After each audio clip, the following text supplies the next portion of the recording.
আসসালামু আলাইকুম প্রিয় ভাই ও বন্ধুরা, কিরকম আছেন সবাই? আশা করি সবাই ভালো আছেন। এই যে দেখতেছেন আমার এই বুটিং করে এখন এখানে বাচ্চা নাই, ও একটা বাচ্চা আছে, এটা আগের বেসের। ওই বাচ্চাটা প্রতিবন্ধী হয়েছে, তাই ওই বাচ্চাটা এখানে রেখে দিছি, কারণ ওই বাচ্চাটা পাত্র থেকে খাবার খাইতে পারবো না। তো এই বাচ্চাটিকে আমি এই জায়গায় নামাই নিয়ে আসছি, কারণ এখন আমি এই হোপার থেকে বড় একটা শেড তৈরি করতে হইব। কারণ এই বাচ্চার বয়স আপনার 13 দিন হয়ে গেছে গা। এখন তাদেরকে বড় একটা স্পেস দিতে হবে, মানে চলাফেরার জন্য। এখন আমি এই জায়গাটায়, আগে ছিল এতটুকু জায়গা, এখন এই পুরা জায়গাটাকে আমি টিনটা বেড়া দিয়া, তারপরে আপনার এটাকে বলে চিকেন গাট। এই যে এই টিনটা যে বেড়াটা দিব, এটাকে বলে চিকেন গাট। এই চিকেন গাট দিয়ে বেড়া দিব, বড় স্পেস তৈরি করে দিব। তার জন্য আমি প্রথমেই এই যে দেখতেছেন এই হোপারটা আলগুস করে নিতে হইব, কারণ এখানে আমি কাজ করব। যদি হোপারের কারণে সমস্যা হয় তাহলে আমি কাজ করতে পারবো না। তো আমি এটাকে আগে আলগুস করে নিতেছি। এই যে এইভাবে এটা আমি আলগুস করে নিলাম, যাতে এই লাইট আমার বাসা না লাগে।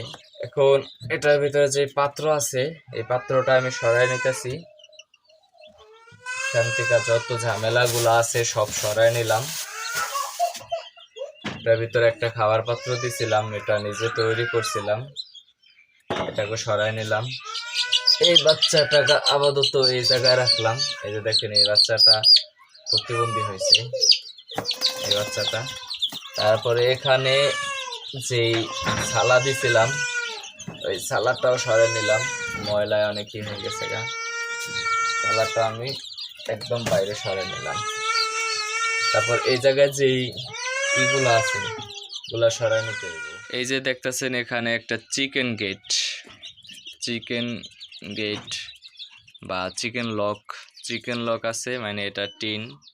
এই টিন আরেকটা আছে, এই যে এই টিনটা, দুইটা টিন অ্যাডজাস্ট কইরা তারপরে এই যে ফাঁকা স্পেসটা আছে, এই স্পেসটায় পুরা দিয়ে দিব।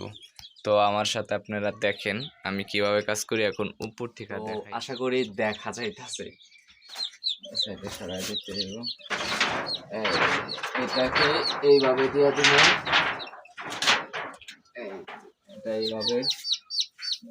এটা এইভাবে দিয়ে দিব।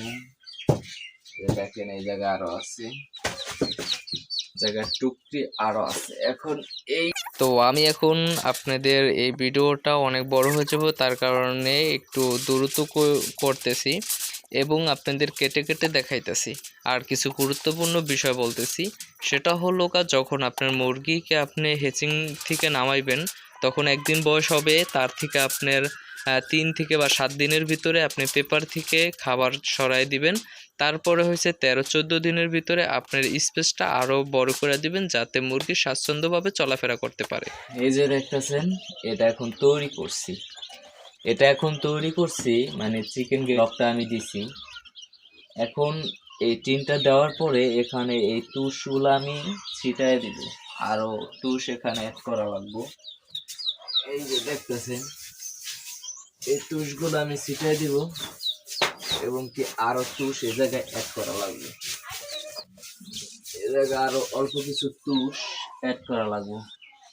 তো আমি তুষগুলা নিয়ে আসি। এই দেখতেছেন এই জায়গায় তুষগুলা দিছি, আরো কিছু তুষ দিতে হবো, কারণ এই যে জায়গায় কম তুষ হয়ে গেছে গা।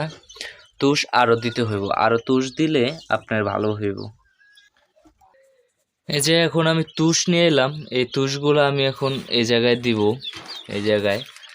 তো এই তুষগুলা দেখেন, আপনাদের দেখাই। এই যে এই তুষগুলা আমি নিয়েছি, এখন এই তুষগুলো আমি এখানে দিয়ে দিব। এতটুকুতেই হবে, বেশি লাগবে না। তো দেখাইতেছি, এগুলো ভালো মতো বিছাই দিব। এবার ভালো মতো বিছাই দেওয়া হয়েছে। এবারকে আমি এই জায়গায় এই বাচ্চাগুলাকে, এই যে এই বাচ্চাগুলো আমি এখন এই জায়গায় ছাইড়া দেব। দেখেন, বিসমিল্লাহ।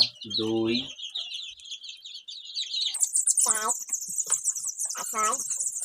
8, 9, 10, 11, 12, 13, 14, 15, 16, 17, 18, 19, 20, 21, 22, 23, 24, 25, 26, 27, 28, 29, 30। এখানে 30 পিস বাচ্চা আছে। আর আপনার এই একটা বাচ্চা আগের, এটা এনে রেখে দিলাম।